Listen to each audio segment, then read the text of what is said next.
وسلاحي الله أكبر.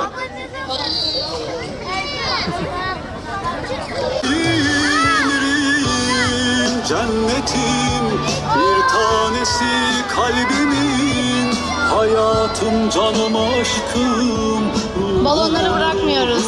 Benim.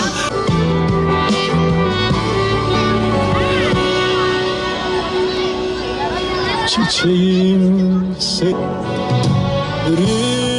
çiçeğim, zeytin gözlü meleğim, boynu bükük küpeler, o gamzenden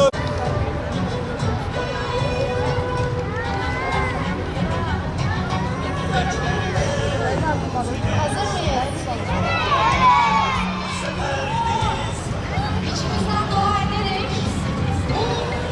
balonların o çocuklara umut olacağını, o çocuklar hakikaten melek olabileceğini, onlar adına gönderiyoruz bu balonları. Her şeyi çocuklar arasında bizden bir anons, bizden bir dua. 2, 1, bakalım.